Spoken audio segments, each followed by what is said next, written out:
written by Mr. Sok Villanueva. Ito ay tinatawag na Babalikan Mo Rin Ako. Isang very emotionally charged song. Kanina sinabi mo parang nung umpisa ayaw mo. Bakit? Well, you know, I am aware of, alam mo naman sa you know, there are a lot of people who say a lot of things, you know, most of them, some of them not very kind, but I realized that this song echoes the sentiments of so many women. Maganda naman yung twist ng kanta, and it gives hope. You know, it just so happens that it's a reality that a lot of women face, and I feel like tong kantang ito, marami ang makakarelate dito dahil dami ngang nakaka-relate sa mga teleserye of the same plot. So and the song is beautiful. Sok Villanueva is a genius. The music, the melody, that's why the first time I heard it, I didn't even need to hear it twice. First 10 seconds of the song, sabi ko, yes, I wanna do it. It's such a beautiful song. Open book naman ang buhay mo, pati pinagdaanan mo. People will say na, oh, baka mukhang dedicated to kay Billy. Ano masasabi mo naman? No, of course not. I mean, yeah, yun lang yung medyo, kumbaga, kabayaran ng trabaho namin, you know, everything will be traced back to that. But, you know, not necessarily. In fact, this song was written with a married couple in mind. So, alam ko, kwento talaga ng mag-asawa to eh. And marami akong mga more adult friends, syempre mga kaibigan ng mami ko na naririnig ko yung mga kwento nila, which reflect more or less the same mechanics in the relationship. And so, I wouldn't say it's dedicated to anyone in particular. I would say because of my experience, I am able to give it more emotion, I guess. But I wouldn't say it's dedicated to anyone in particular. It's just, it echoes what a lot of women go through. And sabi mo nga, it gives hope. Yun yung pinaka-important. It gives hope, yeah, na hindi kayo nag-iisa. Marami ang napagdaanan din yan. And, you know, it happens. But at the end of the day, it's up to you to get up from it and just move forward. Nikki, paano di-describe yung life natin ngayon? Are you happy? Yes, I'm very, very happy. I am happy. I am at peace. And yeah, I'm excited. I'm very excited for what God is doing in my life. Aside from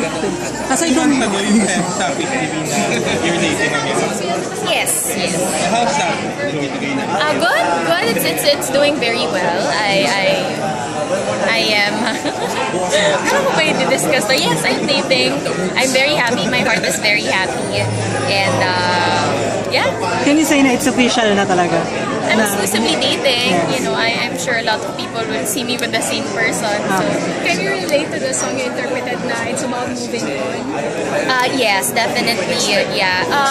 More than that, I mean, I was saying kanina na yung kantang ito, hindi ko naman talaga dinidedicate to anyone in particular. It's just that because of my experiences in the past, I feel like I am able to give it the emotion that it needs. It's such an emotionally charged song, and the story is really written about a couple, a married couple, and na maraming makakarelate sa mechanics ng relationship nila.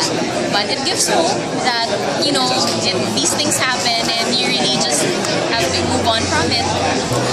Speaking of hope, yun nga, sabi mo na you're dating and you're doing this wonderful song, no?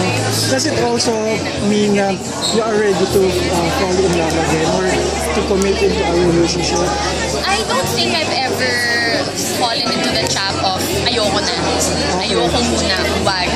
Dahil sabi ko nga before, hindi naman ganun lagi eh. It's not the norm. It just so happened na di lang sinuwerte, you know, but it's not, I don't want to be jaded. Okay. I don't want to be cynical about it because love is a beautiful thing.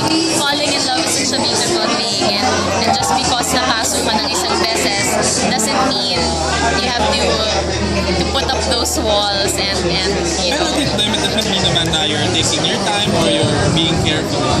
I'm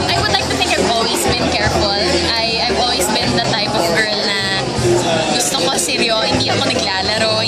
First of all, hindi ako marunong maglaro. I don't know how to play the field. And so I would like to think that I've always been very careful. I've always taken calculated risks in everything in my career and even in relationships. So I'm proud to say naman na, I use a good amount of my head and my heart in these matters. Nikki, many admire you in suspension. Moving on, syempre dumadaan sa relationship. So tingin mo, ano yung strength mo na pwede mo may advice sa nagdaan din sa Well, of course, I had my fair share of grieving over it. It's still a heartbreak at the end of the day. But what gives me hope is that I know that God has a plan, that there's a reason for why it happened and why it had to happen that way. And I know that kung ano man yung pinlano niya sa akin for my love story, it's beautiful because I trust Him that He has reserved His best for me. And I'm just excited for that. Nagpapasaya naman sa